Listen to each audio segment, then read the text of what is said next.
10-minute rant on Don't Move. Don't Move is a great suspenseful movie that's on Netflix now, and if you've got a Netflix subscription, you have to watch this movie.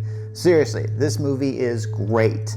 This movie is everything you're looking for in a suspense type movie, where there is a very simple setup and very large payoffs.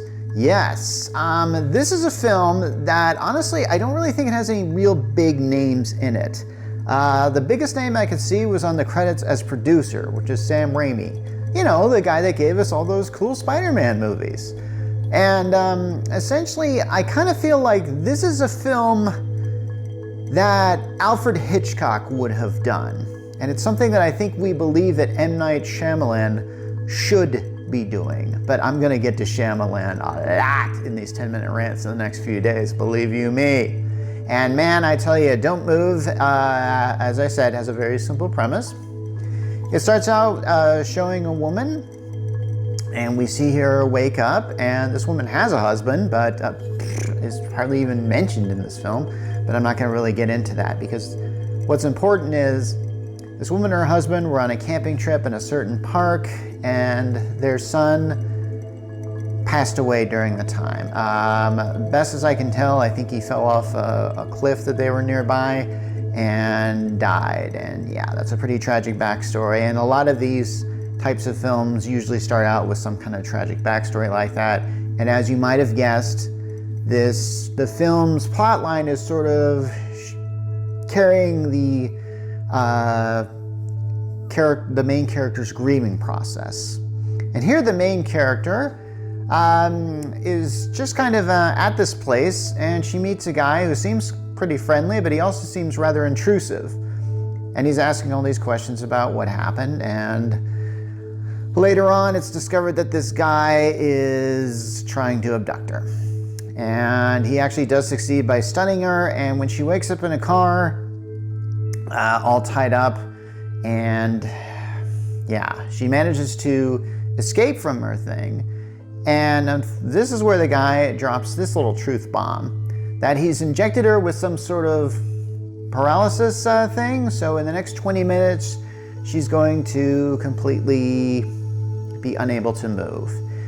So this is the really interesting part of the plot. Now this actually could have been a film that could have taken place perhaps in real time, and where we actually see this lady try to resist this paralysis effect that he has a hold of her, and they didn't really go that direction. And actually, it might be in real time, because I think he gives her a time of about 20 minutes before she passes out. And so part of it is her trying to run away, but it's starting to take effect already. So it sort of reminds me of, I don't know, you know those old Pepe Le Pew cartoons where the cat with the stripe painted down its back tries to flee Pepe Le Pew, but Pepe Le Pew is just going boing, boing, boing, barely giving any effort at all to pursue her. That's kind of what is happening at the beginning of this film. And yeah, I probably shouldn't even be thinking about this, because this is a film that is dealing with this very dark aspect of the potential of being abducted and the potential of being helpless in front of your abductee, or the person who's abducting you. And I have to admit, that is a scary process. And a lot of this film is basically the character is paralyzed, but she still has enough energy to give at least some effort to resist. And there are a lot of scenes in which this character is absolutely out of it, but she's still trying to figure out ways to escape her predicament. And I really think that this film really shows that, hey, we all have been in situations like this, where we feel like extenuating circumstances are hitting us at 100 miles an hour, but we still have to resist. And this woman still does. And it's really kind of a heroic story, honestly. And there are so many times in this film where I'm just at the edge of my seat wondering, how is she going to get out of this? What's going to happen next? And this whole film actually succeeds in doing this. As I've said, Hitchcock was able to master this in his heyday. And this film, I feel like, is the new Hitchcock. And it's from people who are completely unknown. I've never heard their names.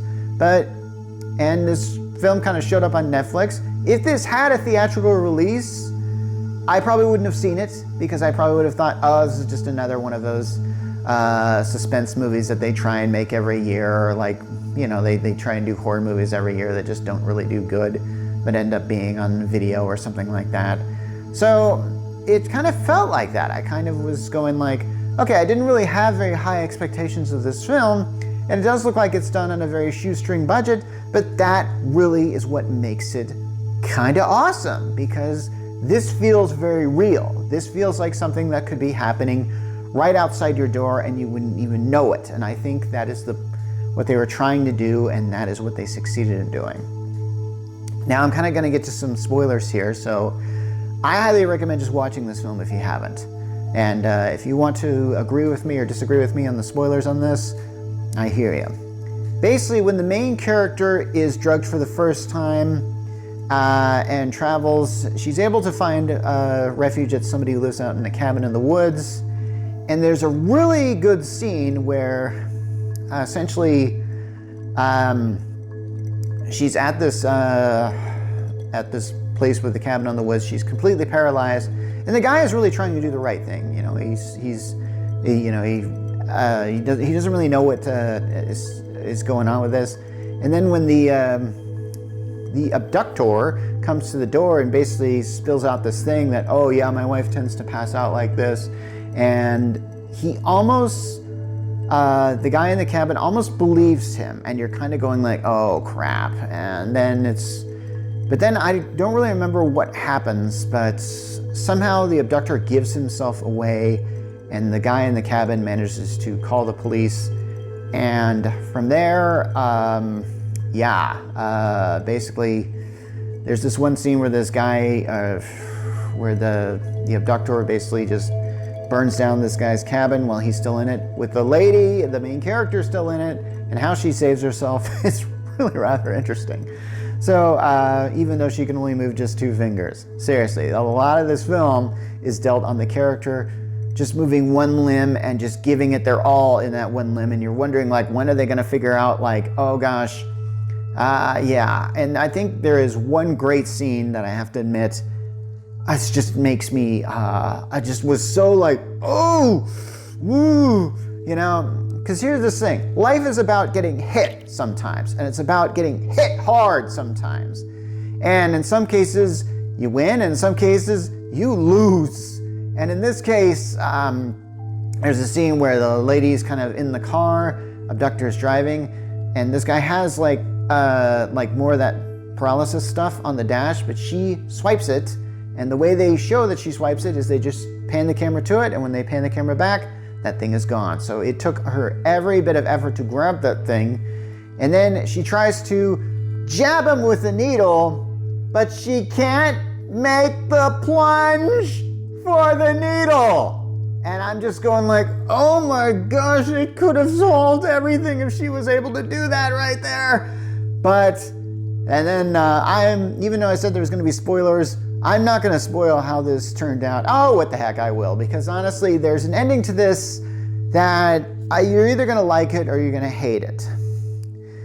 When her abductor is helpless and the law is about ready to come and drag him away, she looks at him and she goes, "Thank you." And the reason why she's thanking him, I think, is because the pain from losing her son was so bad that she was contemplating suicide. In fact, she probably went back to the original thing to kill herself. But in a way, he kind of stopped her. And by trying to take away her life, encouraged her more to try and get it back.